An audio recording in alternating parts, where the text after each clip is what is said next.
Welcome to My Business Matters, the Michigan Chamber podcast.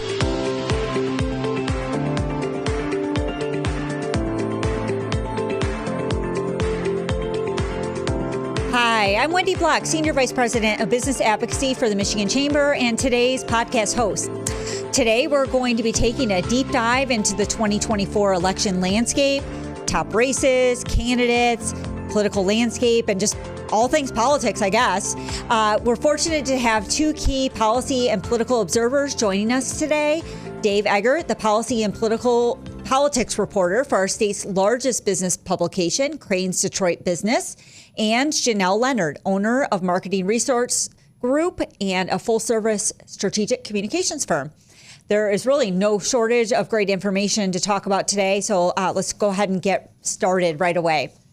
Let's start with each of you summarizing the current 2024 election cycle. What would be one or two ways that you might describe it quickly and takeaways, maybe? I'll give two words. Okay. One is obviously it's been unpredictable, right? The past 6 months, we've seen the pendulum swing so much back and forth between Republicans and Democrats and seeing energy on both sides. But now as everything kind of settles down and we're getting in these last couple weeks of the campaigns, the other word that sticks out is turnout. That's really what it comes down to. All of these campaigns have had months and weeks to focus in on who their supporters are, and now it's about making sure those supporters vote. The saying goes, the election belongs to those who show up, and we're going to find out who shows up here as we near and get closer to November 5th. Yeah. What about you, Dave? Yeah, I had a couple different words. I would say crazy, just from the perspective of so much stuff has happened just in the last few months, from an assassination attempt to President Biden not running anymore. Right. And it seems so long ago, and almost seems like some afterthoughts in some ways. And it's kind of amazing because they're two huge events in American history, and we've kind of are now just focused on the election. The other thing I would say is just in terms of Michigan, it does seem like a true jump ball situation right now. Like either party could win, both at the top of the ticket and on down through the ballot. Yeah, it certainly does. And, I think certainly from the top of the ticket, it seems like there's been no shortage of campaign stops here. I mean, it seems like almost every day we're hearing that the vice president or the former president are making campaign stops in Michigan, or a surrogate is. There's been a lot of polling that's done in Michigan, just given our critical status. So how do you each think the Great Lakes state's reputation as being a swing state is playing out, and how effective are the strategies that the candidates have in terms of getting voters to show up for them and be with them, I guess? Mm-hmm. No, I would say, when it comes to the surrogates coming in and stuff, obviously Michigan has kind of taken a center stage amongst other, 3 or 4 other critical battleground states across the nation. But what surrogates do, they're meant to gin up the base, right? They're going around with the candidates. They're talking to demographics. We saw that with Obama coming in trying to sway in the black vote. You see a lot of people coming with the Trump campaign, or Speaker Johnson's coming to mid-Michigan over the weekend. And their job is to really kind of focus on getting that motivation and that enthusiasm into the base, give the campaign volunteers some energy to make sure they're going out and touching other voters who may be apathetic about the campaign and the election cycle. And it also kind of helps the candidates themselves burn off some energy. It helps them channel that anxiety towards something like we're out there talking to voters, gives them something to do and gives them some motivation to get through those last couple weeks. So it is exciting. Polling does provide a layer of scientific support for that too. I mean, polling it's literally just a moment in time, okay? And these polls are supposed to identify trends of where these campaigns are getting their support, and that's where the campaigns start pulling in surrogates to help them with some vulnerable demographics that they need in order to win the election. So it kind of all goes hand in glove with it, and we see this not just in Michigan, but the other battleground states, Georgia, North Carolina, Arizona, and the like. Yeah. Dave, what are your thoughts on that? Yeah, I mean, those are all really excellent points. I mean, I think, in Michigan, Trump has probably had a little bit of an advantage just, because he's been a candidate for longer. Yeah. So he's been here more. He's, I get a sense talking from people on the ground that the Harris campaign has had a little catch up to do, and particularly just being in Michigan, because she's trying to be just everywhere around the country, and also was busy trying to get the campaign up and going. But I think in these final couple weeks, you've seen both campaigns do a good job of just trying to be here a lot. I think tomorrow, maybe both are, tomorrow, Friday, both are here. And yeah, I think they both are hitting spots that they need to hit in Michigan to really speak to their base, whether it's going to Metro Detroit, Metro Grand Rapids, even the Lansing area, Flint, Northern Michigan, everywhere. So I think both campaigns have done a pretty good job of being here often, though I would say that it seems like Harris has had to catch up a little bit in that regard. Yeah, and quite frankly, I mean, Trump only won by 10,000 votes in 2016, right? So I mean, it's a battleground state for that reason. He lost by a little bit more in 2020, but they're not taking that for granted at all either. So yeah, the Harris campaign does have a lot of room to make up. For yeah, either of you want to take a wager on who wins Michigan? If I made a wager on that, I would not be in political consulting. I would be a millionaire somewhere, all right, funding question. campaigns. Yeah. I would say it's so close. I mean, I think I tend, as a reporter who's covered Michigan for a fairly long time, I tend to give Democrats a little bit of an organizational edge in Michigan. I think just basically what happened in 2016 was a huge wake-up call with Trump winning the state. And you've seen, 3 straight cycles now that have been good for Democrats. I think the key is just Republican turnout on the ground. Can they motivate particularly lower propensity voters, which seems to be a big emphasis for them this time? And it just comes down to execution. Can they do it? Yeah. Okay. So let's talk down a layer. Let's talk about the U.S. Senate race. Closely watched race with retiring U.S. Senator, long-term U.S. Senator Debbie Stabenow saying she's not going to run again. So you have current Congresswoman Alyssa Slotkin and former Congressman Mike Rogers jumping into this race, wanting to take that U.S. Senate seat. It seems like, again, it's another one of these toss-up seats.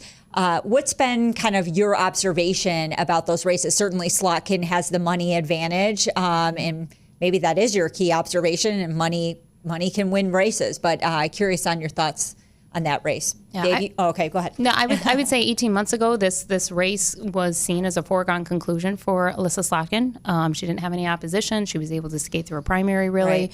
Right. All of those things. So everyone kind of chalked that up to it. But Rogers has made the race competitive. I mean, they've got 8 figures of their own going into this by the Senate leadership campaigns, and they're focusing in on it. So it is tight, but I do think it comes down to turnout yet again. It depends on what the top of the ticket's going to do, but then also the campaign, their internal infrastructure and organization to identify their supporters and make sure they actually vote. One thing that kind of goes with U.S. Senate and the presidential campaigns is I've been kind of surprised with how much the parties have focused and the campaigns themselves have focused on tapping into the other's base. So you've seen like the Trump campaign focusing on black voters and unions. You see the Harris campaign focusing on getting disenfranchised Republicans, all of that. But I feel like they're missing the movable middle. They're jumping over that independent vote, and as a result, like only 75% of independents are definitely voting in this election. Well, if you're not motivating that segment of the population to vote and you're not resonating with them, that makes it challenging to win campaigns when the margins matter. Right. So, where's my tent? Right. Yeah. Right. So if the presidential campaigns are doing that, then it's critical for the U.S. Senate candidates to make up that ground and make sure they're talking to those voters and then resonating with them and then getting them to vote. Yeah. Sounds like you need to do some advising for Dave. What are your thoughts on U.S. Senate race? Yeah, I would agree. I think 18 months ago, like Jenell said, it was probably thought that Slotkin had an easier path to victory. But clearly, it's very tight with the even with her financial advantage, the last few weeks you've seen major Republican groups, outside groups come in and spend. So they're clearly seeing internal polling. They're seeing something on the ground that gives them some optimism. And unlike that, and that's been a little different in the past, we've had some candidates that, have sort of been, left aside kind of at the end as the Senate Republicans focus on states they feel like they could win. Right. So I think Rogers, from all accounts, and Slocum, they're both very good campaigners. They know how to run good races, and you're seeing that just with how competitive it is. I would say that it seems like Rogers has maybe had a little momentum in recent weeks. And maybe it's not totally reflected in the polling, but it does seem like in the end this race could track very closely to the presidential race. That's why I'm curious what Jenell said just about maybe are there ticket splitters anymore? Are there going to be? That's what I was wondering. Yeah. Yeah, and I think so. I think Slotkin has a very moderate message right now, and she is also appealing to some Republican base. And she's been a congressman here most recently. Rogers obviously was too in the same area, but Slotkin most recently with that.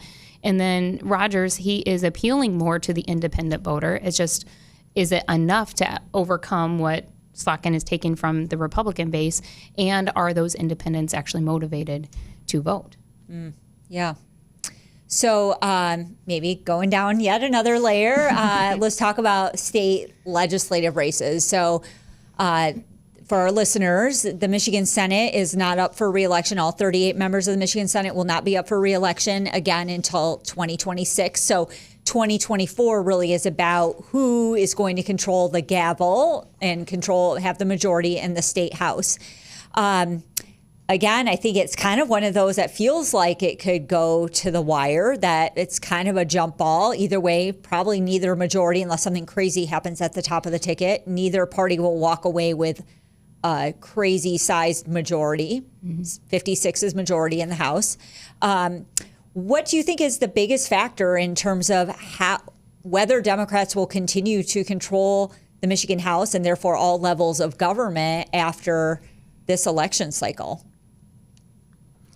I'll let you take it, Dave. I started the last few. I'll share. Thank you. I would say probably the biggest factors are, as Jenell said earlier, turnout in these races, where particularly places like, what I'm watching most closely is places like Macomb County, downriver.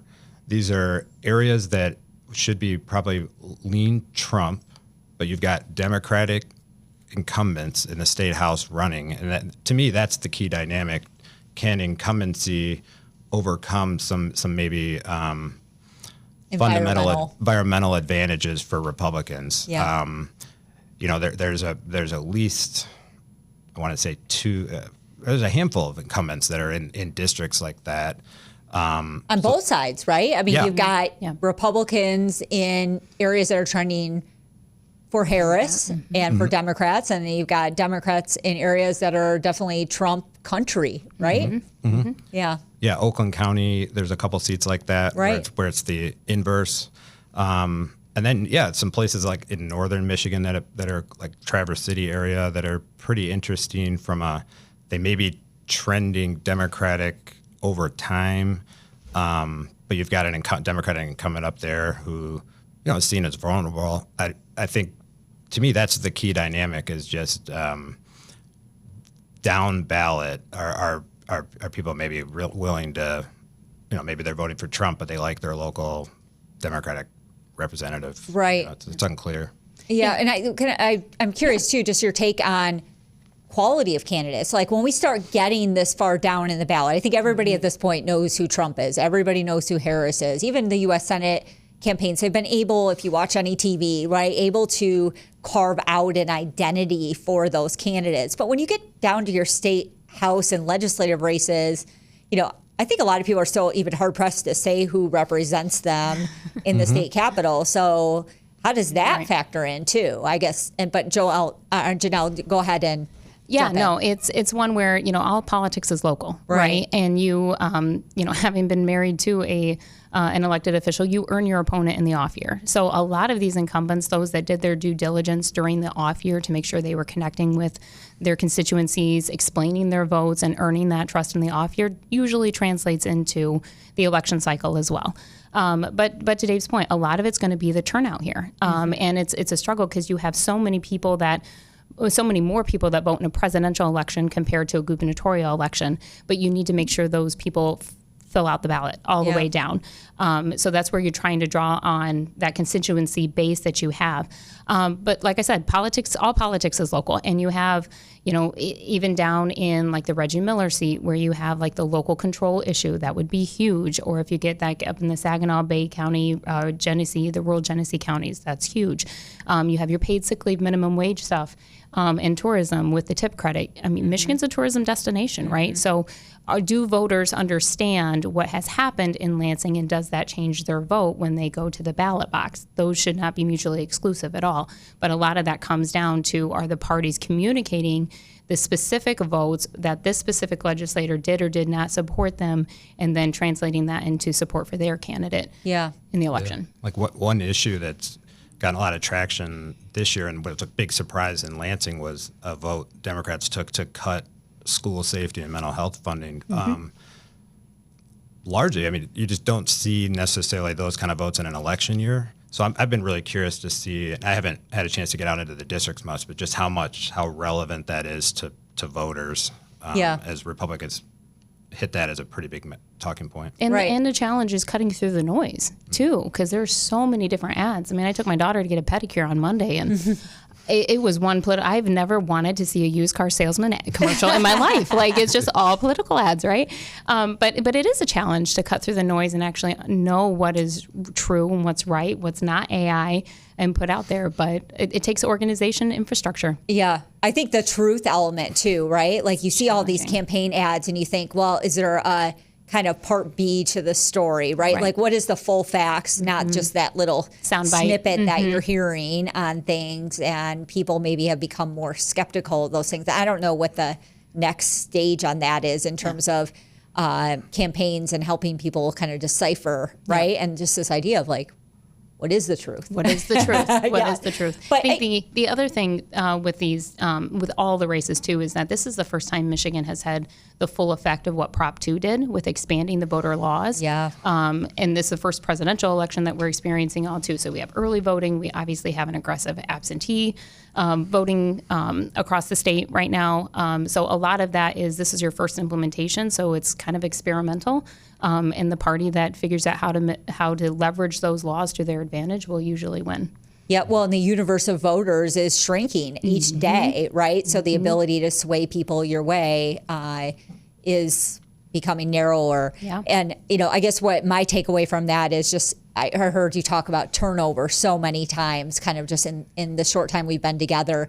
And to me, it just kind of is a reminder about how all of our collective voices matter, right? That, like, we have the ability in the United States to be able to vote and to get educated on candidates and understand where they are on issues that are important to us or our family or our community.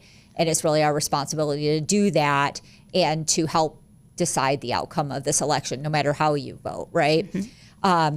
So let's shift a little bit kind of off the political, but I think still very political. Jenell, you kind of went there with just by mentioning the Michigan Supreme Court's recent decision on what we call adopt and amend, kind of sweeping new changes put into effect by the Supreme Court related to minimum wage and paid sick leave.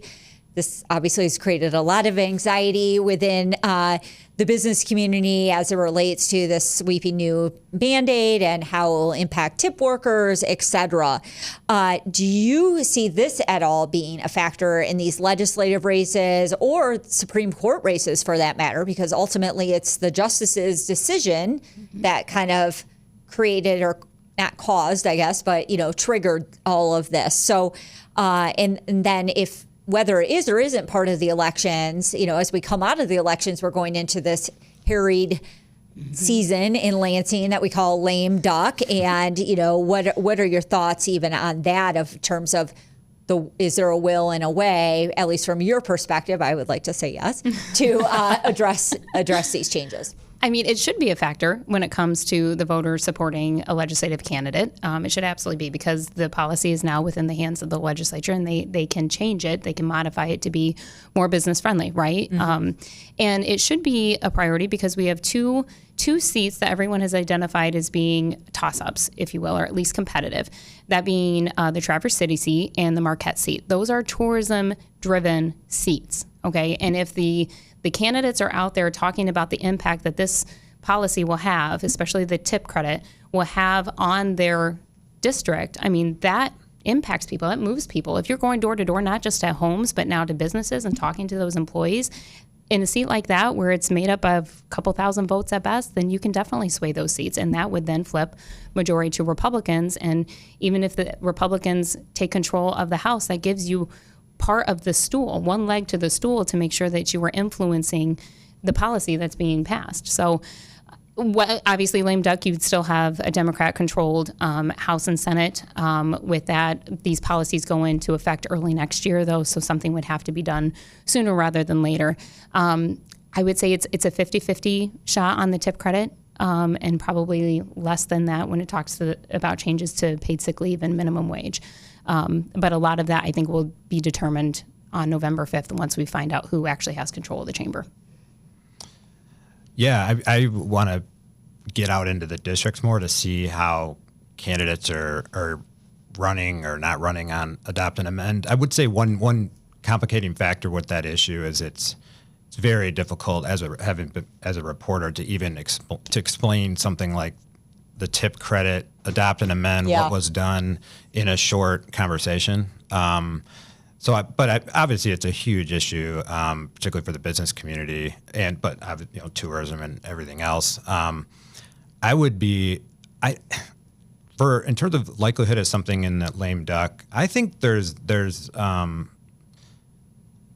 would say 50-50. I mean, if you look at what top Democrats have said, they have been pretty careful. Right. They have not committed one way or the other.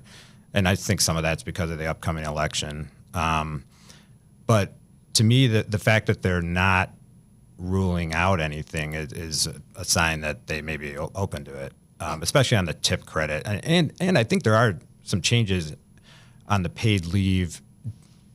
Regardless of some of the bigger fights over that issue, there's some things they need to do. They have to probably get into the law just to fix some things, like an implementation thing. I mean, But I would say, it's interesting. We interviewed the governor a couple of years ago, and she at that time expressed interest and said, if there's something overnight where this all of a sudden the minimum wage is going up in significant chunks, and the tip wage, that she thought there's something would have to be done. She's been quiet since, but I think that was at least an indicator that she knows this is an issue where there's going to at least have to be conversations. Yeah. Okay. Well, I guess stay tuned on that. The Chamber's obviously working fast and furious on those issues. So let's wrap up just about an upcoming session that we have. It's our virtual State of Michigan Business, Economics, and Elections edition on November 7. You both will be part of a bipartisan panel of experts and pundits speaking. What is the single biggest item that you'll be watching closely from now until then? For me, it'll be the voter turnout. What does the absentee voter look like? What's the request, and then who's actually returning them? And then how does that impact the election day voters? Yeah, I would say the same. Turnout. I'm particularly interested in Republicans, how they're doing on absentee ballot returns. That's been a big issue in recent years with President Trump kind of poo-pooing the idea of it. Yet I think a lot of Republicans on the ground are thinking, no, this is really important. This is a way to bank a lot of votes early that we don't have to worry about later. So I'm particularly tracking that, and then just key voter segments that we talked about earlier, whether it's union workers, Black voters, the Arab American voters, and just are they voting? Are they kind of not turning up? Are they going to vote for Harris? I mean, there's a lot of huge questions there. Right. Yeah, for sure. Well, with that, we're kind of out of time here today, but I feel like we could have kept going. But a very special thanks to Dave and Jenell for sharing their insights and vantage points today, and for you all for listening. Tune in to our next episode and subscribe or like to our podcast for easy notifications. Until then.